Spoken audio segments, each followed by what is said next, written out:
नमस्कार आरती न्यूज देख रहे हैं आप सब। मैं हूं आपके साथ साहिल केरनी। रील शो में बात करेंगे कॉकरोच जनता पार्टी को लेकर। कॉकरोच जनता पार्टी नाम सुनते ही लोगों को मजाक लगता है, लेकिन सोशल मीडिया पर इसकी तेजी से बढ़ती लोकप्रियता अब एक बड़े नैरेटिव वॉर की तरफ इशारा कर रही है। आखिर क्यों लाखों युवा इस व्यंग्यात्मक अभियान से जुड़ रहे हैं?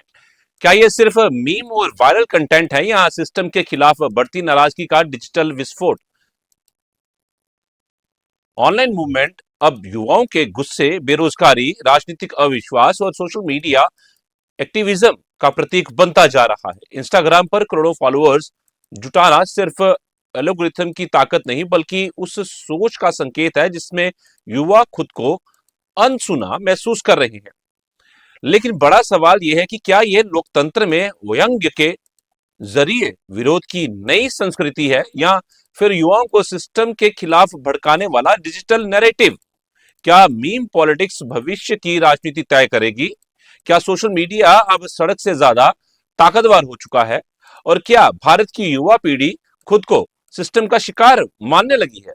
आज हम इसी वायरल कॉकरोच जनता पार्टी के पीछे छिपे नैरेटिव, राजनीति और सोशल मीडिया साइकोलॉजी को समझने की कोशिश करेंगे। चीफ जस्टिस ऑफ इंडिया ने स्पष्ट किया कि उनका बयान सिर्फ फर्जी डिग्री वालों और सिस्टम का दुरुपयोग करने वालों के लिए था, ना कि देश के आम युवाओं के लिए। तो इस पे हम चर्चा करेंगे। दो खास मेहमान हमारे साथ जुड़ चुके हैं और उनसे इन बातों को समझने की कोशिश करेंगे कि आखिर ये क्या नैरेटिव है। दो खास मेहमान हमारे साथ जुड़ चुके हैं। डॉक्टर राम श्रीवास्तव है हमारे साथ, फॉर्मर साइंटिस्ट इसरो से। सर धन्यवाद, शुक्रिया समय देने के लिए। और उनके साथ मौजूद हैं हमारे साथ करोड़ी सिंह जी, एजुकेशनिस्ट हैं, प्रोफेसर भी हैं और बहुत समझ रखते हैं इन सब चीजों के ऊपर। बहुत बच्चों को पढ़ाया है इन्होंने। सर धन्यवाद, शुक्रिया समय देने के लिए हमें। तो सर शुरुआत मैं करूंगा डॉक्टर राम श्रीवास्तव सर से। सर आप किस तरह देखते हैं इन सब चीजों को?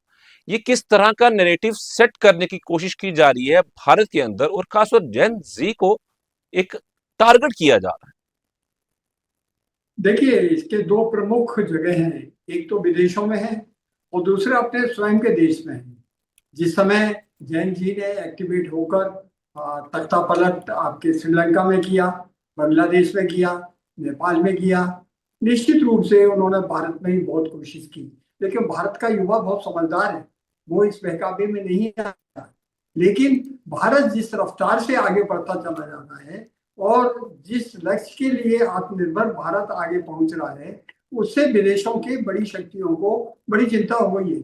एक तरह से वो दुश्मनी कर रहे हैं, वो चाहते हैं किसी तरह रुकावट आए। हर क्षण हर पल वो अपनी प्रगति में रोड़े अटकाने की कोशिश करते हैं और इस बार भी उन्होंने यही काम किया है। दरअसल कॉकरोच का जो मुद्दा उठा, वो सुप्रीम कोर्ट के माननीय जज ने, ये किसी वकील ने ये कहा था कि मुझे वरिष्ठ अधिवक्ता बना दिया जाए, उसकी अपील खारिज करते हुए उन्होंने कहा, क्या आप उन लोगों के बीच में जाना चाहेंगे जो कॉकरोच की तरह निकम्मे हैं एक तरह से, और वो सोशल मीडिया में एक्टिवेट हो जाते हैं, इधर उधर हो जाते हैं और इस तरह से परेशानी पैदा करते हैं व्यवस्था के विरुद्ध, और वो खारिज हो गई। लेकिन वो कॉकरोच शब्द जो है काफी पॉपुलर हो गया। कॉकरोच जो होते हैं वो सीवेज टैंक में होते हैं, गंदगी में पैदा होते हैं। गंदगी से निकले हुए लोग अगर बाहर आते हैं तो इन्फेक्शन ही फैलाते हैं। निश्चित रूप से ये जो कॉकरोच जनता पार्टी का अनाउंसमेंट जिनने भी किया है, ये वर्चुअल है, रियल नहीं है, इंटरनेट की पार्टी है। इसका मकसद सिर्फ एक ही है कि भारत को जलील करना। जैसे अभी हमारे प्रधानमंत्री अभी यूरोपियन कंट्रीज की यात्रा पर गए थे, वहां नॉर्वे में क्या हुआ था, नॉर्वे के एक अखबार ने पेट्रोल पंप पर सपेरे के रूप में हमारे प्रधानमंत्री को बताया था तेल देते हुए। और वहां के हमारे देश के दुश्मन कुछ पत्रकार हैं, उन्होंने उनसे प्रश्न पूछने की कोशिश की और उनको जलील करने की कोशिश की। विदेश मंत्रालय ने बीच में इंटरवीन करके जब इस बात को बताया कि आज का भारत सपेरों का भारत नहीं है, आपके दिमाग की मानसिकता निकाल दीजिएगा। दरअसल ये जो एक नेगेटिव पूरी दुनिया में बना रखा है, भारत तो सपोरों का देश है, गरीब है, भुखमरी है, यहाँ तो आतंकवाद पनपता है, यहाँ संवैधानिक व्यवस्था नहीं चलती। ये कौन कहता है? ये वही लोग कहते हैं जो हमारे प्रधानमंत्री को, गृह मंत्री को गद्दार कहते हैं। गद्दार कौन होते हैं? गद्दार वो होते हैं जो देश के दुश्मनों के साथ मिलकर इस तरह का कोई हरकत करे जिससे देश के टुकड़े टुकड़े हो जाए। तो जब हमारे यहाँ खुद जो है गद्दार जो है पैदा हुए हैं, तो ऐसा ही एक गद्दार पार्टी मैं इसको कहूंगा जो कॉकरोच पार्टी वर्चुअल बनी है, उसका जरा उन युवकों को जो अपने आप को भारतवर्ष का कहना पसंद करते हैं, विदेशों में बस गए हैं, विदेश के टुकड़ों पर पल रहे हैं, उनसे मैं पूछना चाहता हूं, क्या उनको पता है प्रथम विश्व युद्ध के बाद भारत की आर्थिक स्थिति क्या थी? हालांकि गुलाम था, फिर भी 1 रुपया आता था, 1 तोला 100% चांदी का, जिसको पंचम जार्ज कहा करते थे, और एक पंचम जार्ज 1 रुपये में 13 अमेरिकन डॉलर आया करते थे। द्वितीय विश्व युद्ध के बाद भारत का 1 रुपया 1 डॉलर के बराबर होता। आज अगर 1 रुपया 1 डॉलर के बराबर होता तो आप निश्चित मानिएगा हर हफ्ते आप और आपके परिवार के लोग न्यूयॉर्क में जाकर खरीदारी करते होते। लेकिन हकीकत क्या है? हकीकत यह है, इसके बाद जो हमारी सरकारें आई, उन्होंने जितना लूट खसोट किया, देश के लिए जो सोने की चिड़िया थी उसकी रक्षा की व्यवस्था नहीं की, आर्मी के लिए हथियार सप्लाई नहीं किए, और आज जब आर्मी आत्मनिर्भर हो रही है, मुंह तोड़ जवाब दे रही है, आज हम इस शक्ति में हैं कि हम किसी भी तरह से दोनों फ्रंट पर लड़ सकते हैं, चीन और जापान से भी, चीन और पाकिस्तान से भी। और हमारे साथ पैदा हुआ पाकिस्तान, हमारी दया के टुकड़े पर पैदा हुआ पाकिस्तान आज किस दुर्गति पर पहुंच चुका है? फिर भी वो आतंकवाद को पनपा रहा है। लेकिन जिन लोगों ने 60 साल तक राज किया वो तिल मिला रहे हैं और हमारे प्रधानमंत्री को गद्दार कह रहे हैं, गृह मंत्री को गद्दार कह रहे हैं। ये सब उन्हीं के दिमाग की उपज है। ये कॉकरोच पार्टी नहीं है, ये जो है गद्दार पार्टी है, जो विदेशों में रहकर उसी मानसिकता से काम कर रहे हैं जो सोने की चिड़िया को भारत से लुटवाने के लिए आज भी महाराजा रणजीत सिंह की सोने का सिंहासन विक्टोरिया म्यूजियम में रखा हुआ है। उसको देखकर दया आती है।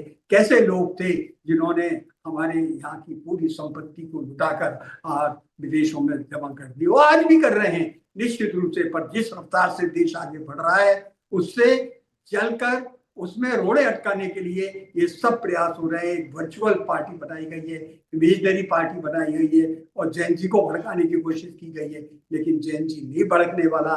मैं भी 1962 से लेकर आज तक जैन जी के सीधे संपर्क में हूँ और मैं अच्छी तरह से जानता हूँ कि आज के जैन जी की जो हमारे भारत के युवकों की मानसिकता है, उनके लिए देश प्रथम है, बाद में सब कुछ है। आज को हमारी फौज पर हमको गर्व है, इसलिए कि हमारे देश और सरकार फौज को मजबूत करने में लगी हुई है। और अब जिस रफ्तार से हम देश में प्रगति कर रहे हैं, केवल ब्रह्मोस नहीं है। अभी 3 दिन पहले चांदीपुर में जो एक नेवी करके प्राइवेट ऑर्गेनाइजेशन है, उसके कोलैबोरेशन में हमने जो एक सूर्य शस्त्र का प्रयोग किया है, पाकिस्तान का एक जी कोना अब हमारी नजर में है और सटीक तरीके से हम उसको दांत खट्टे कर सकते हैं। इसलिए आप बिल्कुल चिंता मत करिएगा। ये कितने भी भटकाने की बातें कर ले, देश के विकास में रुकावट डालने की कोशिश कर लें, ये सब असफल होने वाला है। इस देश में हिंदू, मुस्लिम, सिख, ईसाई सब एक हैं और देश की रक्षा के लिए मर मटने के लिए सब तैयार है। ठीक है सर, मैं करता हूँ रुक आपका सारी जी मैं रुक करता हूँ आपका दोबारा से, मैं रुक करूंगा करोड़ी सिंह सर का। सर आप किस तरह देखते हैं इस नैरेटिव को? क्या ये जिस तरह बातें रखी गई हैं, और बड़ी अच्छी बात कही डॉक्टर राम श्रीवास्तव सर ने, कि एक छवि खराब करने की कोशिश की जाती है हमेशा भारत की, और जेनजी को भड़काने की कोशिश की जाती है, और वैश्विक स्तर के ऊपर ये प्रभाव कहीं ना कहीं पड़ता हुआ नजर आता है। और भारत जिस तरह पोलों का देश, जिस तरह सर ने बात रखी, गरीबी यहाँ बहुत है, तो मतलब इस तरह दर्शाने की कोशिश की जाती है।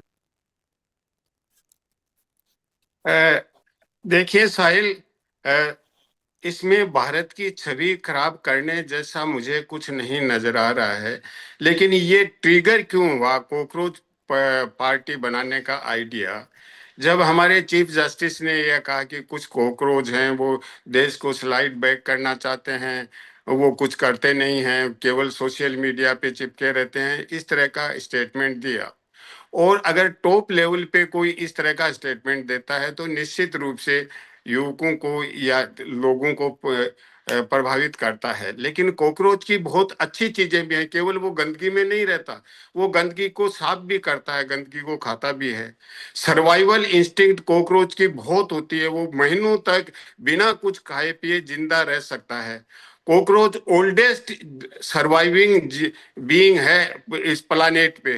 तो कॉकरोच के पॉजिटिव एस्पेक्ट भी बहुत हैं, नेगेटिव भी हो सकते हैं कि वो गंदगी में पलता फूलता है, ये बातें हो सकती हैं। लेकिन ये आइडिया तो वहां से क्लिक हुआ ने चीफ जस्टिस साहब से, और ये जो हुआ है ये एक सैटायर के रूप में है, एक एंटरटेनमेंट का तरीका है। इसमें हिंदुस्तान को पीछे धकेलने की या हिंदुस्तान के विरुद्ध कोई षड्यंत्र है, इस तरह का कुछ नहीं है। मुझे नहीं लगता कि इस तरह का कोई षड्यंत्र है। हाँ, निश्चित रूप से हमारे देश की युवकों की बहुत ज्यादा समस्याएं हैं। ये अनएम्प्लॉयमेंट की समस्या है, हमारे यहाँ गरीबी बहुत है, हम बहुत सी समस्याओं को एड्रेस नहीं कर पा रहे हैं। तो हमें एड्रेस करने के लिए उसके लिए हमारे सिस्टम को रीडिजाइन करना चाहिए, जिससे हम कुछ उनको सही दिशा में देश को ले जा सकें, युवकों को दिशा दे सकें, क्योंकि एनर्जी बहुत है उनके पास। लेकिन एक मैं आपको बहुत इंटरेस्टिंग बात बताता हूं कि इन प्लेटफॉर्म को कंट्रोल कौन करता है। एक लिमिट तक वो फ्रीडम है, उसके बाद आपको कंट्रोल कर लेंगे। संयुक्त राष्ट्र संघ ने 29 जनवरी को साहिल एक प्रेस रिलीज किया, उसमें उन्होंने कहा कि प्रजातंत्र में ये कहते हैं कि शक्ति गवर्नमेंट से जनता के पास ट्रांसफर होती है।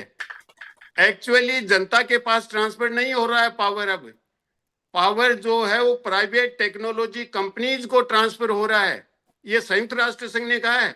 और जो प्राइवेट टेक्नोलॉजी कंपनीज हैं वो हमारे इलेक्शंस को शेप करती हैं, हमारे व्यवहार को शेप करती हैं, हमारे मार्केट को शेप करती हैं, और किसी समाज के अंदर या देशों के बीच में कॉन्फ्लिक्ट कैसे हो उसको भी वही कंपनियां शेप करती हैं।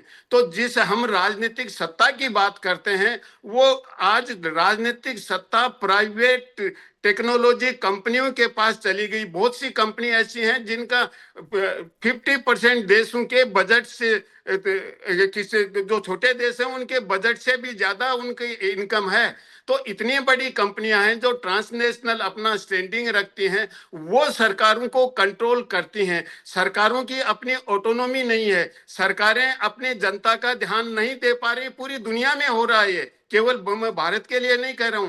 तो ऐसी स्थिति है, तो जो यूथ है उनको जब जॉब नहीं मिलेगा, उनकी एम्बिशंस होंगी, एक्सपेक्टेशंस होगी, तो फ्रस्ट्रेशन आएगा, और ये फ्रस्ट्रेशन का रिजल्ट है। लेकिन इसमें कोई बहुत बड़ा विजन नहीं है। फ्रस्ट्रेशन तो है, विजन नहीं है। वो क्या करना चाहते हैं, किसी भी देश की प्रॉब्लम को किस तरह से रिजोल्व करना चाहते हैं, क्योंकि ये तो वर्चुअल है।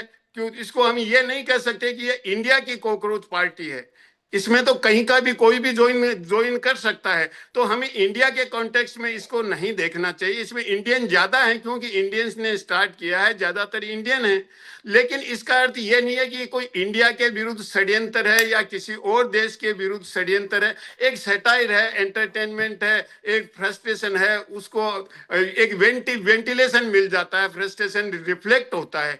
इसका मतलब यह है कि एक वार्निंग है हमारे जो पॉलिसी प्लानर्स हैं दुनिया में, यही नहीं दुनिया में, कि नेपाल में जो हुआ, बांग्लादेश में हुआ, तो वो सब वार्निंग थी।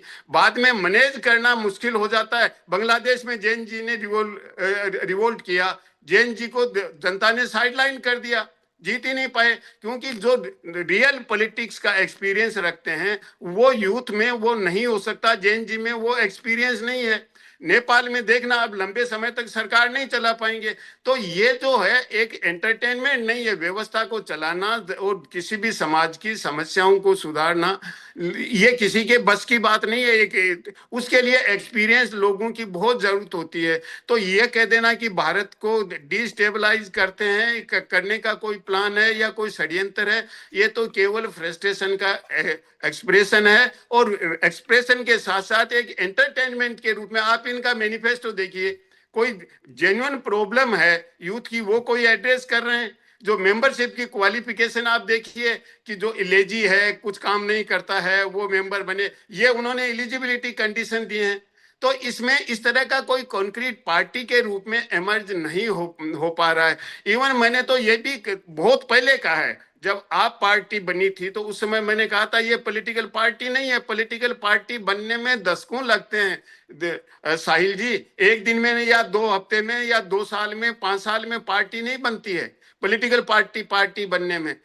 तो पॉलिटिक एक ग्रुप होना, सोशल मीडिया पे एक छोटा ग्रुप हो जाना, उसको बिलियंस का सपोर्ट मिल जाना, इसको हम मान के चलें कि कभी कोई पॉलिटिकल पार्टी के रूप में एमर्ज होगी, ये जी इलेक्शन कंटेस्ट करेंगे, व्यवस्था को बदलेंगे या व्यवस्था को गिराएंगे, इस तरह का कुछ नहीं है इसमें। तो इसको हमें ज्यादा सीरियस लेने की जरूरत नहीं है। हाँ, इतना एक वार्निंग जरूर है कि हमारे समाज की जो समस्याएं हैं उनके लिए हमें सेंसिटाइज होना चाहिए, उनको सेंस ऑफ एम्पैथी के साथ डील करना चाहिए। जैसे हमारे देश में आज 80 करोड़ लोग हैं जो 5 किलो अनाज पे जिंदा हैं।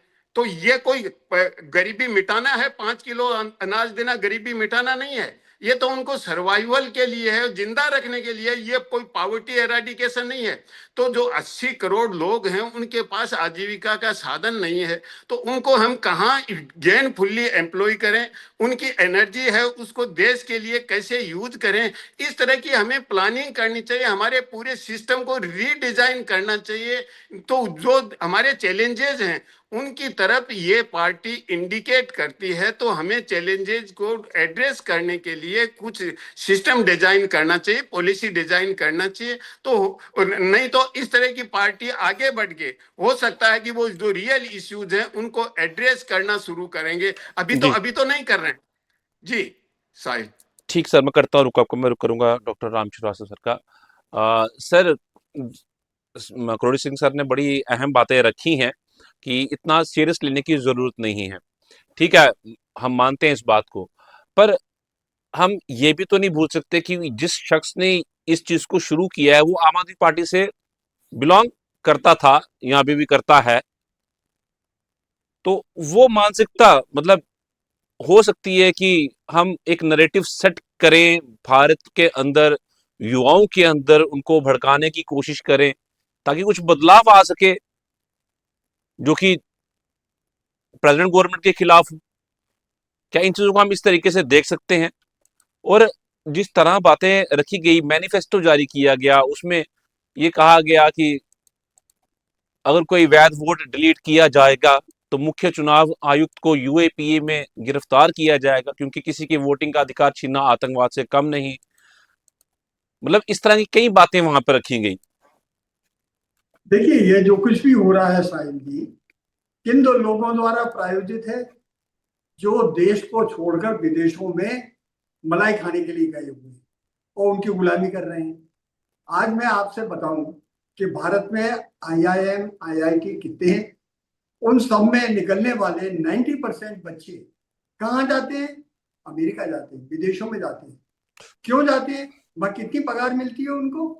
एक मजदूर को वहां पर अगर ह्यूमन लेबर वैल्यू देखें, माने एक मजदूर हिंदुस्तान में रहकर महीने में जितना कमाता है उतना ही एक मजदूर अमेरिका में उतने डॉलर कमाता है या रुपए में कमाता है। लेकिन रुपया जब अमेरिका में जाता है तो बढ़ जाता है, और अमेरिका से डॉलर आता है तो फैल जाता है। इसके लिए जिम्मेदार कौन है? इसके लिए जिम्मेदार वही लोग हैं जो 12-12 करोड़ रुपए प्रति वर्ष आईआईटी, आईआईएम में खर्च होने के बाद, जनता के पॉकेट के मनी को खर्च होने के बाद देश में सेवा नहीं करते, वो कहाँ चले जाते हैं? अमेरिका। वहां कितनी पगार पाते हैं? एक आईआईएम का निकला व्यक्ति, आईआईटी का निकला व्यक्ति, मैं चश्मदीद हूँ, देख कर आया हूँ, उनके बीच में बैठ के आया हूँ, वहां $60,000 पर एनम मिल गया तो बहुत मिल गया। अरे इतना तो मजदूर कमा लेता है वहां का। और वहां हाईएस्ट पेमेंट कितना होता है? $500,000 अगर किसी को हो गया साल भर का, तो वो होते हैं डॉक्टर, सर्जन या वकील। तो निश्चित रूप से ये जो डिस्पैरिटी है, क्यों है? सिर्फ एक कारण से, हमने अपने राष्ट्र के विकास को सही दिशा नहीं दी और हमने हमारी युवा पीढ़ी को सही बात नहीं बताई। अगर सही बताए होते, सही संस्कार होते, तो आज विदेशों में रहकर वहां की चमक दमक से वो इस तरह के देश के प्रति नफरत नहीं फैलाते। आज जब भी वो यहाँ आते हैं, उनमें से अधिकांश लोग उनको यहाँ गरीबी दिखती है, विकास दिखता ही नहीं है। उनको यहाँ लोग जो है पिछड़े दिखते हैं, लेकिन वहाँ नाइट क्लब में नाचते हैं, बूढ़े माँ बाप पड़े रहते हैं, उनका ध्यान नहीं रखते, वो नहीं दिखेगा। मानवीय पहलू उनको नहीं दिखेंगे, उनको सिर्फ गुलछर्रे दिखेंगे। और वही गुलछर्रे उड़ाने वाले लोग अब जैन जी को भड़का रहे हैं कि यहाँ बेरोजगारी है। बेरोजगारी क्यों है? आपके कारण है। देश ने आपको पढ़ाया, आईआईएम में पढ़ाया, आईआईटी में पढ़ाया, इतना करोड़ों रुपया खर्च किया। क्यों किया? इसलिए किया कि आप देश में रहकर देश के विकास में आगे बढ़ते। लेकिन नहीं, आप तो विदेश की चमक दमक से आकर्षित होकर विदेशों में चले गए। आपकी संतानें, आपके संस्कार, आपकी फैमिली अब सब कुछ इंडियन रही ही नहीं है, नाम मात्र की इंडियन रही है। और एकमात्र यही एक कारण है कि आज वो लोग विदेशों के बहकावे में आकर देश के विकास में रोड़े बनने के लिए ये साइकोलॉजिकल वारफेयर का एक हिस्सा बना दिया है, जिसको कॉकरोच जनता पार्टी कहते हैं। मैं इसको गद्दार पार्टी कहूंगा, जो कि देश के विकास में सिर्फ रोड़े लगाएगी और यहाँ मानसिक बीमारी फैलाएगी, एक वायरस फैलाएगी, जिससे लोग अपने देश को नफरत करने लगे। क्यों? ये वही लोग हैं जो देश को नफरत करके देश को छोड़कर विदेश में चले गए हैं और वहां के मालपुए खाकर यहाँ की रूखी रोटी का स्वाद भूल गए। शाहीन जी। ठीक है सर, मैं रुक करता हूँ करोड़ी सिंह सर का। सर मैं ये आपसे समझूंगा क्योंकि आप एक एजुकेशनिस्ट हैं, तो मतलब आपको क्या लगता है, आपने काफी बच्चों को पढ़ाया है, तो उनकी मानसिकता देख के, उनको पढ़ाकर आपको क्या लगता है कि क्या वाकई जो युवा है वो इस तरफ रुझान कर सकता है, इन बातों पे विश्वास कर सकता है? एक दूसरा, कुछ वीडियोस बहुत वायरल हो रहे हैं, कॉकरोच की टी शर्ट्स पहने हुए सफाई करते हुए, वो जो तट हैं उनके, वहां से गंदगी हटाते हुए। मतलब अब युवा को याद आया कि वहां से सफाई करनी है, जब सरकार कहती रही कि ये साफ रखो साफ रखो, तब वो समझ नहीं आई। देखिए साहिल, अगर युवा बाहर जाते हैं तो हम केवल युवाओं को ब्लेम करें कि वो क्यों जा रहे हैं, क्योंकि उनको भी ग्रीन पास्चर चाहिए, अच्छी फैसिलिटी चाहिए, कंफर्टेबल जीवन चाहिए, और जहां काम करने की कुछ अच्छी कंडीशंस उनको मिलें। क्योंकि हमारे यहाँ क्या हम वो कंडीशंस दे पा रहे हैं हमारे स्टूडेंट्स को? रिसर्च के लिए क्या उस तरह की हम लैब दे पा रहे हैं? क्या हम उस तरह का रिसर्च का वातावरण दे पा रहे हैं? तो हम उनको दे नहीं पा रहे हैं, और बाहर जाके उनको अच्छी फैसिलिटीज मिलती हैं, फाइनेंशियल टर्म्स में नहीं, अपने टैलेंट को निखारने के लिए जो चीजें वहां मिलती हैं वो ये हम नहीं दे पा रहे हैं। क्योंकि आज भी हम हमारा रिसर्च पे जो इन्वेस्टमेंट है वो बहुत कम है, दुनिया के करीब करीब देशों से कम है। जीडीपी का कितना हमारे पास पॉइंट में है, जीडीपी का 1% भी हम रिसर्च में खर्च नहीं कर रहे हैं। जब आप रिसर्च में खर्च नहीं करोगे, इनोवेशन नहीं होगा, और तो प्राइवेट तो लिमिटेड एजुकेशन लेके फिर वो बाहर जाके अपना रिसर्च में करियर बनाएंगे, इनोवेशन करेंगे और उन देशों के डेवलपमेंट में कंट्रीब्यूट करेंगे। क्यों नहीं करेंगे? अब ये थोड़ा ही है कि हम वहां उनको बांध के रख लेंगे, ये तो नहीं हो सकता ने। तो वो जा रहे हैं तो कोई कारण है, हमें इंट्रोस्पेक्शन करना चाहिए उनको ब्लेम करने के बजाय। तो इंट्रोस्पेक्शन हम नहीं कर रहे हैं। ठीक है, हमारे यहाँ की समस्याएं बहुत हैं भाई, जनसंख्या भी बहुत ज्यादा है, रिसोर्सेज भी कम है, और बहुत सी समस्याएं हैं, लेकिन फिर भी हमारे यहाँ बहुत सी चीजें अच्छी भी हैं, तो हम उनको ज्यादा निखारने का प्रयास करना चाहिए। क्योंकि जो बाहर जाते हैं उनसे ना बातचीत होती है, और जो वह यहाँ सफर किया है उन्होंने ब्यूरोक्रेटिक प्रोसेस को अपने टैलेंट को निखारने के लिए या इंडस्ट्री लगाने के लिए किस तरीके से उन्होंने अपनी अपनी जिंदगी जी है, तो फिर वो चले जाते हैं तो उनको इन्हें ब्लेम करते हैं। और जो गए हैं वो कौन से सेक्शन के हैं? वो कोई गरीब के बच्चे नहीं गए हैं, ज्यादातर गए हैं वो गए हैं हमारे ब्यूरोक्रेट्स के बेटे हैं, नेताओं के बेटे हैं, सबके बेटे बाहर हैं, सबको बाहर पढ़ाते हैं, पढ़ते हैं और वहीं पे वो सेटल हो जाते हैं, और वो हमारे को यहाँ दूसरी चीजें सिखाते हैं या गरीब के बच्चों को अलग चीज सिखाते हैं। ये नहीं हो सकता ना, ये डुप्लीसिटी नहीं होनी चाहिए। तो हमारे यहाँ हमारे अंदर की जो कमियां हैं, हमें उनको साहिल सुधारने की कोशिश करनी चाहिए। अगर हम उनको नहीं सुधारेंगे तो निश्चित रूप से यूथ में फ्रस्ट्रेशन आएगा, और फ्रस्ट्रेशन से उनके पास सरप्लस एनर्जी है। हमारे जैसे जो एज्ड हैं उनमें इतनी एनर्जी नहीं है। उस एनर्जी को हम अगर पॉजिटिव डायरेक्शन नहीं देंगे तो वो डिस्ट्रक्टिव डायरेक्शन में जाएंगे, होगा डिस्ट्रक्टिव। क्यों, मैंने मेरे कैंपस में बहुत बार कहा है कि यूथ यहाँ गड़बड़ नहीं करा, हम जिम्मेदार हैं, सीनियर लोग, उनकी एनर्जी को हम कंस्ट्रक्टिव डायरेक्शन नहीं दे रहे हैं, इसकी वजह से प्रॉब्लम है।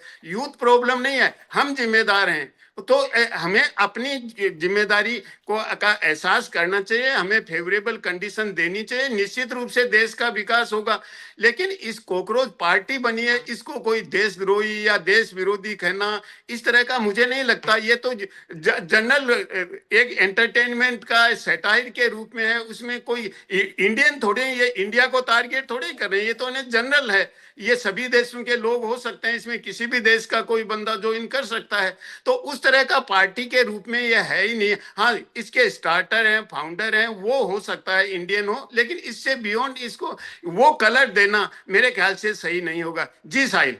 ठीक है सर, धन्यवाद आपको हमारे जुड़ने के लिए और समय देने के लिए। डॉक्टर रामचौधरी सर आपका धन्यवाद, शुक्रिया, और कुलदीप सिंह सर आपका भी धन्यवाद, शुक्रिया समय देने के लिए हमें। और काफ़ी अहम बातें आपने रखी हैं। और कॉकरोच जनता पार्टी एक नाम जिसने सोशल मीडिया की ताकत, युवाओं की नाराजगी और डिजिटल नैरेटिव की नई राजनीति को सामने ला दिया। कुछ लोग इसे लोकतांत्रिक व्यंग्य मान रहे हैं तो कुछ इसे संस्थाओं के खिलाफ माहौल बनाने की कोशिश बता रहे हैं। लेकिन इतना तय है कि इंटरनेट जब सिर्फ मनोरंजन का माध्यम नहीं रहा, बल्कि जनमत विरोध और राजनीतिक प्रभाव का सबसे बड़ा मंच बन चुका है।